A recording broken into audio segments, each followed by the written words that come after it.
Welcome back to a new video on intentions. One thing that must be understood is that direct perception, or ecological psychology, is not void of cognition, something that I've neglected in videos so far. Rather, cognition plays a massive role on whether an animal, or in our case a player, acts on affordances available to them within the environment.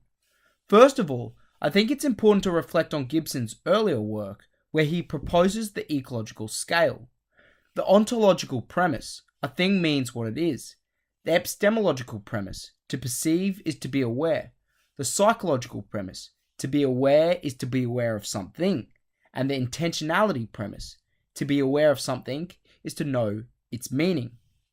Intentions are made up of previously lived experiences, or watched experiences.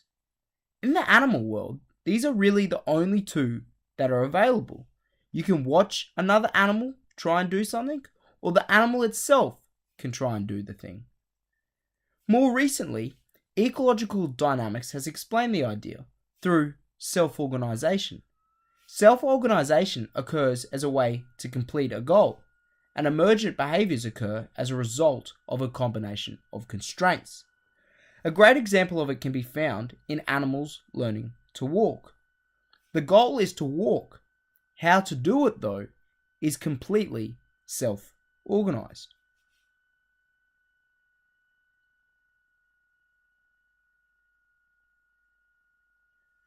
So in this way, our job as coach is not to explicitly teach behaviors, but rather show the goal that the behavior is directed towards. As my colleague Brendan Moy says, tell the player what they need to do, but not how to do it.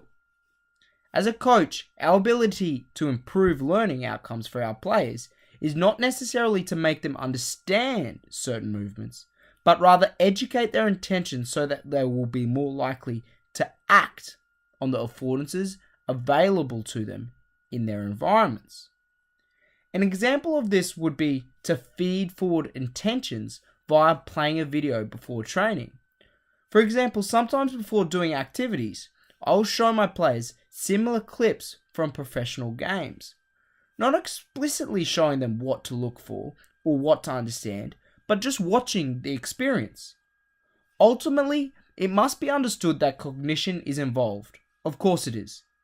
But the way in which cognition is used differs from explicit instruction or the concept of individuals needing to understand why they do something.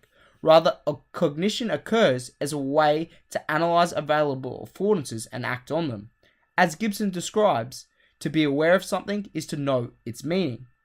As always, please remember any feedback would be much appreciated. Thanks for watching.